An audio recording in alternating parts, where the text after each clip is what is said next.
tema penelitian disertasi saya yang memanfaatkan fasilitas yang dimiliki oleh superkomputer DGX itu adalah tentang identifikasi kondisi bangunan cagar budaya dan karakter fasad bangunan cagar budaya dengan menggunakan deep learning. Lebih spesifiknya adalah convolutional neural network yang digunakan untuk mendeteksi citra fasad bangunan. Saya laporkan itu tentang klasifikasi teks. Ya, jadi saya punya teks dokumen itu artikel ilmiah yang diklasifikasikan berdasarkan kategori dari bidang ilmu. Nah, datanya itu juga banyak, kita 9.000 artikel untuk diklasifikasikan teksnya tersebut ke dalam bidang ilmu apa saja. Tema penelitiannya sebetulnya tentang membuat suatu model yang bisa mengidentifikasi biji kopi hijau dan klasifikasikannya menjadi dua kelas, yaitu kelas yang baik atau yang di-accepted ya, yang bisa nanti untuk dijual, kemudian yang buruk. Nah, jadi dipisahkan mana biji kopi hijau yang baik dan yang buruk ya, dan itu spesifiknya untuk biji kopi Arabica ya, untuk kopi daerah Jawa Barat atau Priangan ya, kopi Priangan. Kita menggunakan metode algoritma machine learningnya itu YOLO ya, you only look once.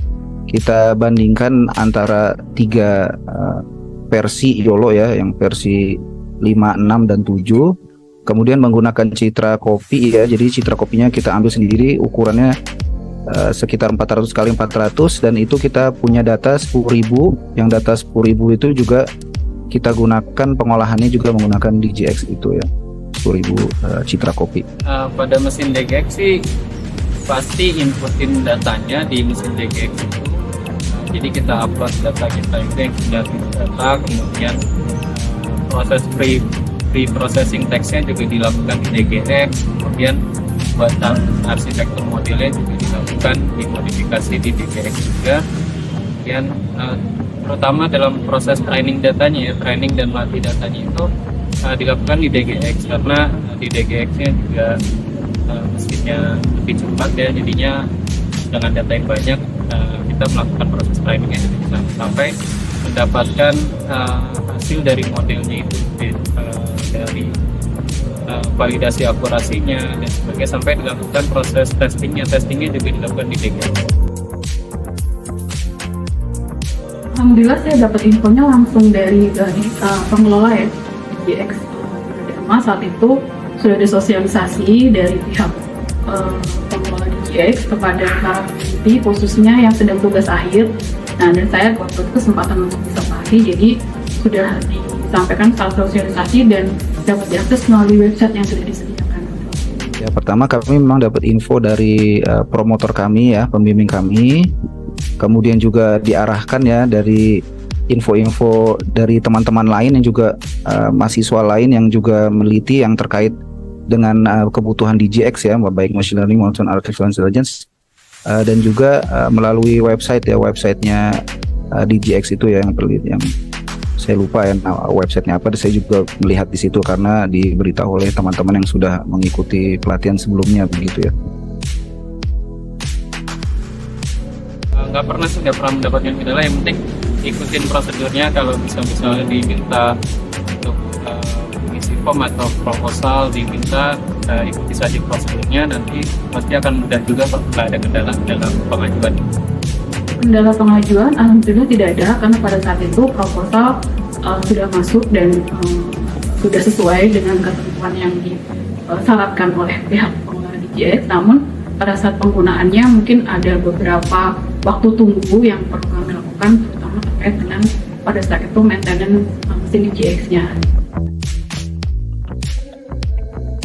Ya, waktu itu memang ada pendampingan yang secara umum, ada juga yang pribadi. Jadi waktu pertama kali pengajuan kita dikumpulkan beberapa orang yang diberikan izin untuk menggunakan DGX itu. Kemudian juga ketika spesifik kepada penelitian masing-masing, ada hal-hal yang memang saya waktu itu tidak bisa melakukan, dan saya juga bertanya kepada pendamping dan alhamdulillah mendapatkan jalan keluar ya.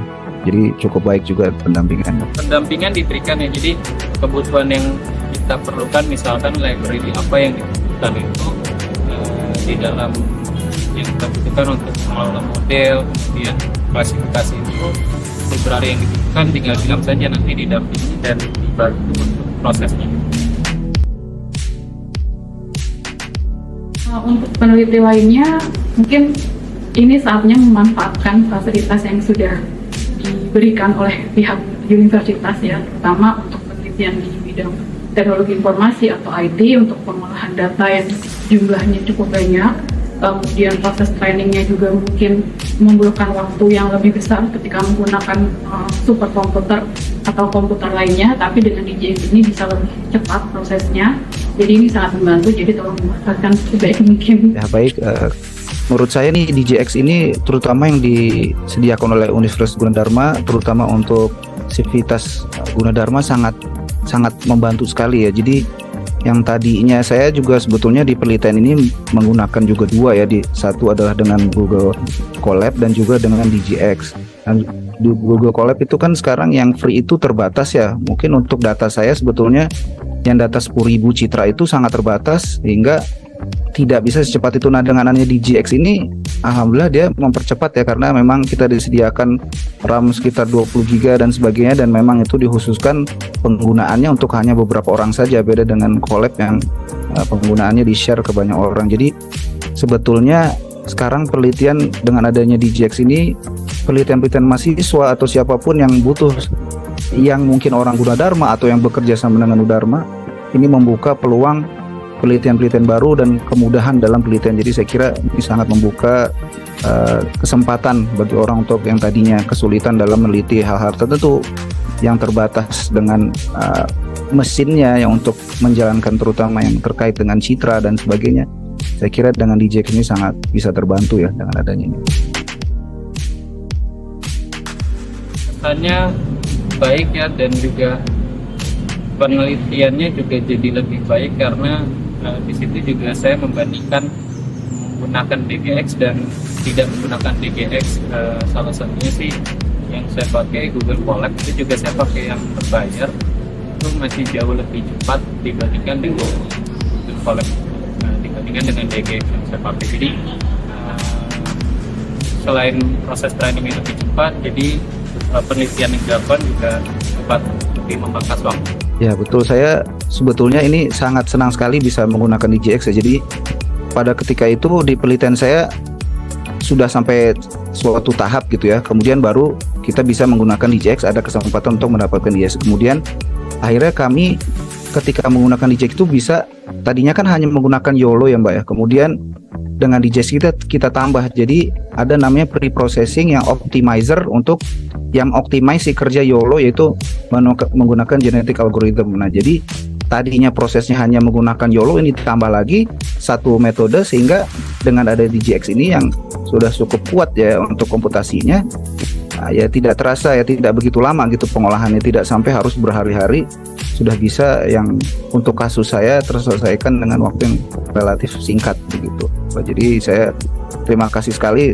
seandainya pun, dan juga berkat di sini saya juga bisa ada hasil baru lagi, kebaruan lagi di dalam disertasi yang bisa saya angkat. Jadi saya sangat terima kasih juga kepada tim DJX, dan ini sangat membantu saya sekali, dan kayaknya pengen juga nih kalau ada penelitian ke depan nanti menggunakan DJX lagi gitu ya. Kesan yang diperoleh tentunya sangat baik. Saya juga merasa sangat terbantu dan terfasilitasi, terutama dalam proses training data, karena memang proses pengolahan data mulai dari training sampai processing dengan superkomputer DJX ini dibandingkan dengan platform lain itu lebih cepat. Proses trainingnya, kemudian juga maintenance-nya, data, backup segala macam itu juga disediakan. Jadi waktunya lebih efisien, data-datanya pun juga